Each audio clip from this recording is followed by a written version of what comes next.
Hi guys, today I'll be playing Who is the Red Queen, and this game seems to be based off Alice in Wonderland, as in like Alice through the looking glass. And in this game we have to find the Red Queen's dismembered body parts. I think the Red Queen, right? Or is she not? I'm not really trying to remember anymore. It's been a long time since I watched the movie.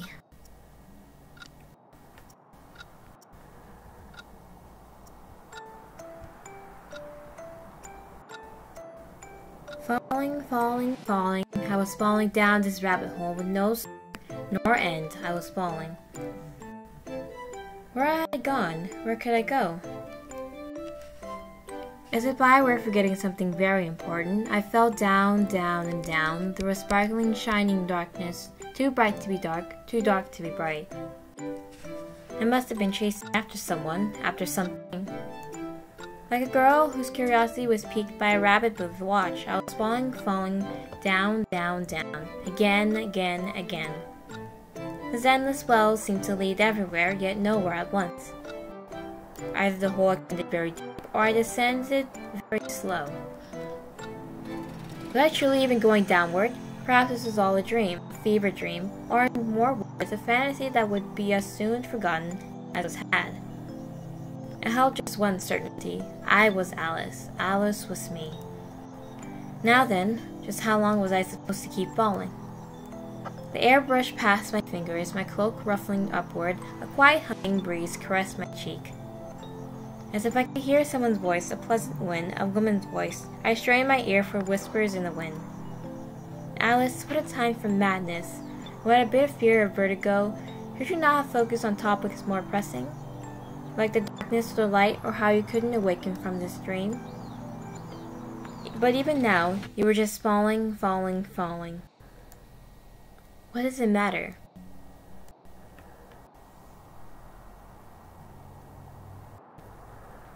With a thump, I came upon soft grass and the fall was over.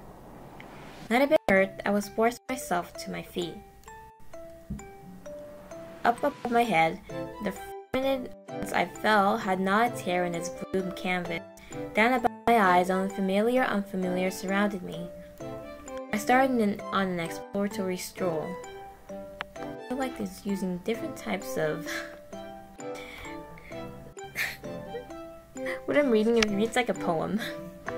Soon I stumbled upon a rabbit who looked like a girl, or a girl who looked like a rabbit. Perhaps the correct answer was she was both a girl and a rabbit. Not lingering much longer on the species of the rabbit for me, I called out to her. Excuse me. Where was this place? Why was I here? How could I have leave to return home? I thought of what to ask her, but she recognized me as soon as I spoke, so my questions were lost in my mouth unmasked. Alice? White Rabbit? Have you seen Her Majesty? Do you know where she's gone? Where could she go? Her Majesty, the Red Queen, she must be taking a vacation of sorts. I only wish that she could have left this little rabbit a note. I'm in a bit of a panic, you see. The land can't run without its queen. I thought there was a white queen. Please let me know if you catch sight of her. I nodded. Who this queen was, I had not a clue, but a tingling deja vu. Some like symptoms of the request, the white rabbit breathed out a sigh of relief. Just as I prepared to pose my own question, she straightened her back in surprise. I'm afraid I have to go. I'm going to be late. The white rabbit dashed off. I wanted to ask some questions. Never mind that. Follow her, Alice. Although I chased after her with only a moment's pause, when I turned a corner, she was nowhere to be seen. I found myself in a garden meticulously kept. Tailing the rabbit, I barely dashed a few paces. I hadn't realized such a place was so close by. Rather, I hadn't realized I had run this far. A conjecture tinkled my mind that this world I fell into was a magical place, one with a past that pointed to one way but twisted to another. What an explanation, much more far-fetched than me just not knowing where I was running to. I took a moment to catch my breath. Glancing around, I began to walk about the garden, flowers and greening all around, but not a person in sight. This place was beautiful. I wanted to meet the person who made it. Not quite a gardening person myself, I still appreciated a pretty place and felt a swelling excitement to explore what sights could be seen. A reminder of reality then dampened my joyful curiosity. I wanted some answers, a way out, and back home, as pleasant as dreams were, one had to be able to awaken from them before they turned into nightmares. Whether this was a dream or reality had still yet to be seen. Step, step, I walked around, hop, hop, I peered over the bushes. Soon enough, I discovered the heart of the garden, where one might sit for tea. I spotted a white-haired girl in the garden. To amend my previous thoughts, wouldn't it be right to say that I rather also appreciated a pretty person? Frivolous thoughts flew from my mind as our eyes met. Her gaze seemed to beckon me over, so I went over to speak with her. Oh, it is a White Queen in here. Okay. Are you enjoying the garden? The garden is beautiful. The gardener would be very happy to hear that from you. However, if you come here now, you should be searching for something. We should first introduce ourselves. I am the White Queen. Just like with the rabbit, for reasons unclear to me, I already knew who she was. Here that should be as good as a name. Your Majesty, my name is Alice. Don't stand on ceremony, Alice. I am not someone you need to speak with particularly respectfully. Welcome to my garden in Wonderland. Wonderland, I taste the word on my tongue. I can't remember why or how I'm here. Not this garden, but Wonderland. I was falling. I can remember why I was falling. I was simply falling until I fell no more. I'm sure I've forgotten something very important. You needn't force yourself to remember. Some things are better left forgotten. Perhaps it was fated for you to come here. Perhaps something is missing that you must find. This world must appear like a place of dreams. You should find the Red Queen. The missing queen whom the White Rabbit mentioned was the Red Queen. I waited for the White Queen to continue. She hesitated to speak of the Red Queen, as if the elusive royal would appear like a ghost behind her as she spoke. I tried to imagine what sort of person the Red Queen was. So, she will let you return to your own reality. When you meet her, you should be able to find all the answers you were seeking for. As for where she is, this is for you to discover. Do you dislike her? That's a difficult question, Alice. So, she's like that. I'll let you judge the Red Queen. You might learn some new things about yourself. Shall I head off to find her now? Why not stay for some tea? Of course, I'd like to, but it's not quite afternoon tea time yet. A later time then. Certainly tea outside of tea time wouldn't do.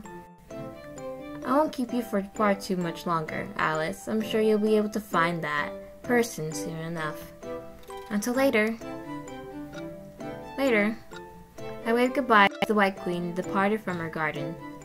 Glancing back, I saw her gaze linger upon me.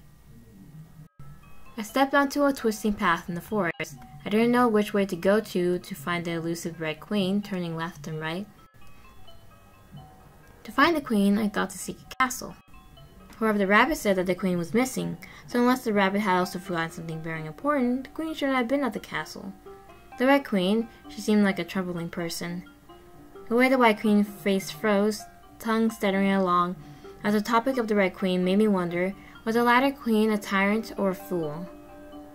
The tutor at home liked to talk about kingship of that sort. To me, either nor neither were fine. After all, who are the peasantry to affect the move of a high queen? I hummed and walked along with a skip in my step. Just as I reached a rhythm in my stride, I kicked a little something, an animal, that threw me off my beat. I slowed to a pod, my mood a note dampened. Soon I heard the chat of a girl a few trees away. Seeing not much civilization here in the forest, I followed the voice of the girl. Although she was chatting, I heard her voice alone. I passed by a few bushes and soon enough found a tea party in the middle of nowhere. At a table set before a tree sat the girl. What was the matter? Hello there, Alice. What did you come here for?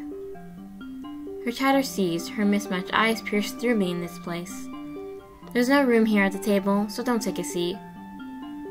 No room, no room. She moved the puppets on her hand, a sleepy mouse and a mad hare. Looking right to left, I could barely see the ends of the table set for tea. One person in such a large space, conversely, she almost seemed lonely. There's plenty of room, Hatter. To make my point, I took a seat in a large armchair across from the Hatter. The chair stunk of flowers as if to clear away the shadow of an unpleasant previous sitter. I sank back into it comfortably. And I kept sinking before I jolted back up with a swallowed gasp. There's three is plenty of crowd. That's rude of you to say, Alice. Not very civil of you to sit down without being invited either. But whatever, let's just treat you as our extra guest for tomorrow. Not today? Aren't they the same? Yesterday, today, tomorrow? Every day is never a day different, but since I'd rather not deal with it today, we just treat it as for tomorrow. Dormouse and March don't mind. You mentioned 3, but I only see 1. She wiggled the puppets on her hands as if to explain everything. 1 was herself, 2 was the first puppet, 3 was the second puppet. I'm scared Alice might be blind. That's a side effect of being Alice. Don't worry, it's just a side effect of being Alice. The pitch of her voice warped. Don't mind her comments, she is a dormouse and he is a March hare. She paused as if waiting for me to greet the animal puppets. I waited. She waited. The silence of the conversation bored me, so I relented to the Mad Hatter's wordless request. I was her guest for tomorrow, so as a polite guest I decided to be. Well, hello there. I was scared she was deaf as well. I forgot how rude they can be in Wonderland. They were really rude. Hello there, Alice. Between the puppets, I much preferred the dormouse. If a puppet could fall asleep, she looked as if she was about to do so. I felt some pity, as that meant the March hare would speak more. What were we talking about before? A riddle? Maybe it was this one. Why is a raven like a writing desk? Do you have an answer for that riddle? You're no fun, Alice. Relax and have some wine. There is no wine. You're invited for tea tomorrow, Alice. It's the obligation of the host to offer a guest a drink at tea time. Maybe she was an alcoholic? Hatter, I can't in good faith call this time of day tea time, nor can I call alcohol tea. Details. Add some butter. It'll be tea time eventually, so it's tea time now. We're having tea, so it might as well be tea time, don't you think? What'd you come here for anyways? Although I couldn't quite say that I'd come to this tea party with a goal in mind, I figure I might as well tell her. I'm searching for the Red Queen. Her brow contorted as she took a sip of her tea. Puppet sat down for just a moment, dumping the tea away and rinsing the cup. She poured herself another drink. Oh, her. The Hatter placed her lips to the rim of her teacup and stared at me. A minute passed, all 60 seconds consisting of staring, before she ducked down under the table as if to find an item and popped back up again.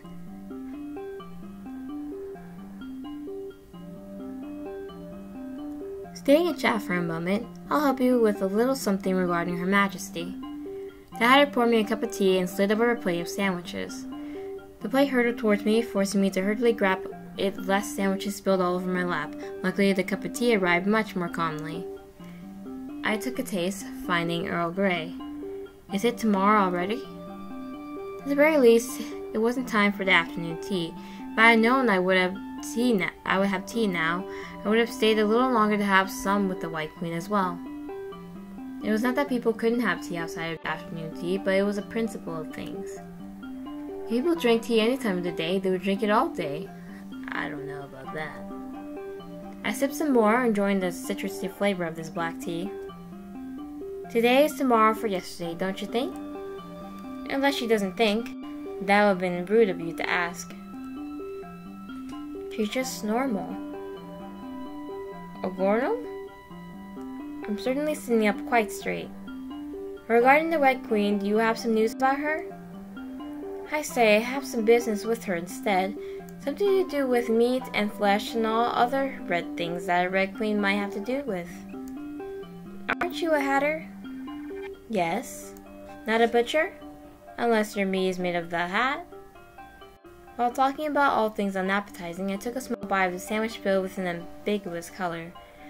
A milky sweetness melted in my mouth. I tasted some sort of fruit inside. Maybe it was a mango, or kiwi, or strawberry. Satisfied with the pleasant sweetness, I took another sip of tea.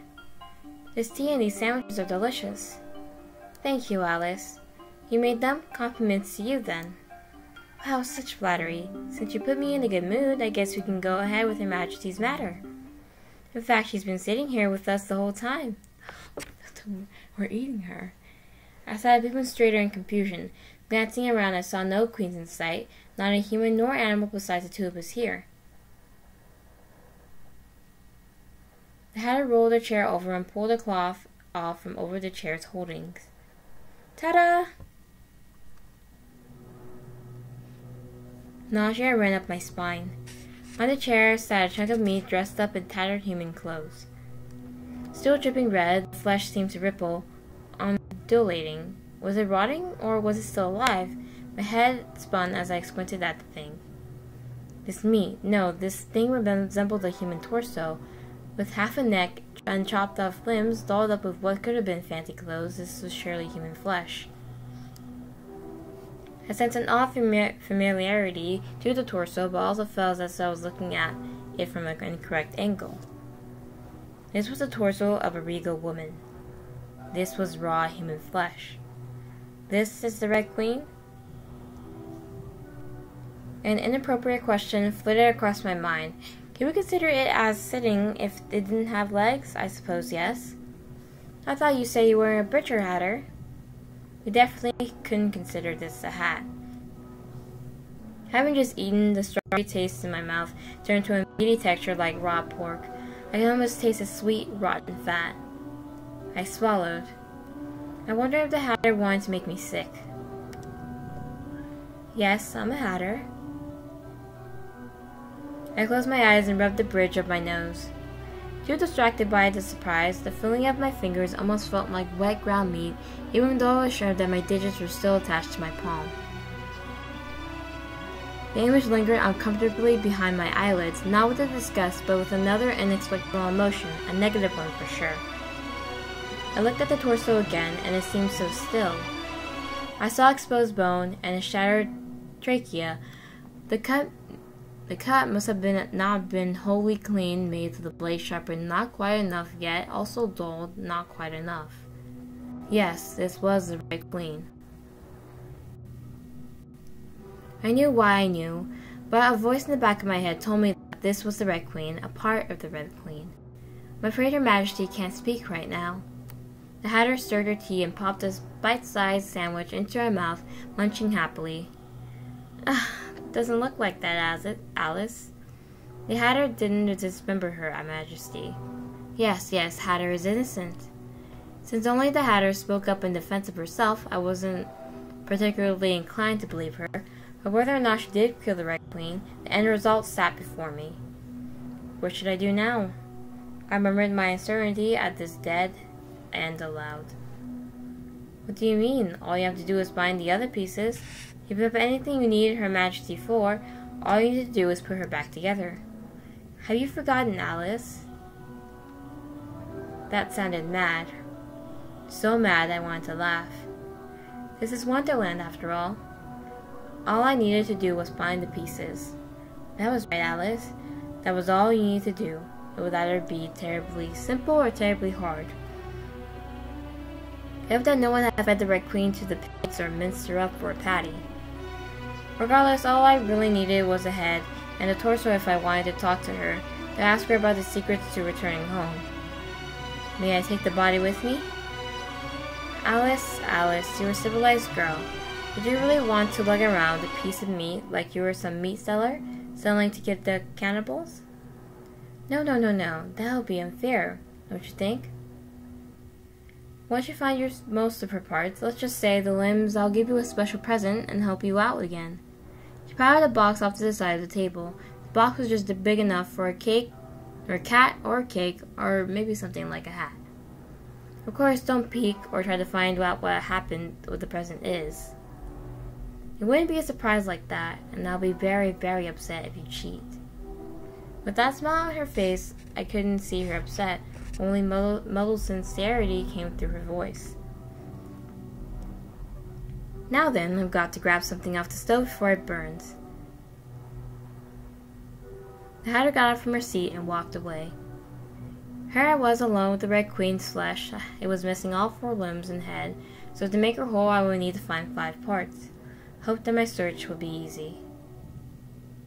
Seeing as the Hatter was nowhere in sight, I contemplated a decision regarding that curious box on the table. Do we open the box? No, let's not open the box. I think it was a bad idea to open the box. I'm trying to remember from the movie. I don't think it was a good idea to open the box. I shook my head. Instead of antagonizing the Hatter needlessly, I decided to take another sip of tea. I would see what was inside that box eventually. The Hatter returned soon enough. In her hand was a hammer, glowing bright with heat. She tucked it to the side with a thump and let the metal sizzle on the ground. What was the hammer for? Does a hammer need a reason to be? Well, yeah. Anyways, go. Go ahead and try to find some of the Red Queen's body. An arm, a head, or maybe 2. Just bring them back here for me to attach this to. She pointed to the torso.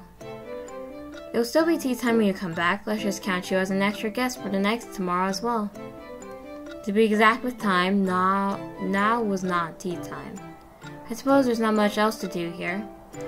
I looked at my empty cup of Earl Grey and lifted myself up from the armchair. For what it was worth, I quite enjoyed this odd hour tea. Shaking my legs just to make sure they hadn't fallen asleep, I started to leave. Until later. Oh, I don't know what that says. Ooh. She leaned back into her chair and made a lazy wave my way. Correct me if I'm wrong, was that German or no? It looked German. Somehow she looked lonely. I returned to another forest path, rocking forward and forward. Alright, so I'm going to end the episode here today. And next episode, we'll have to go on our journey to find the Red Queen's missing body parts. Was this in the book?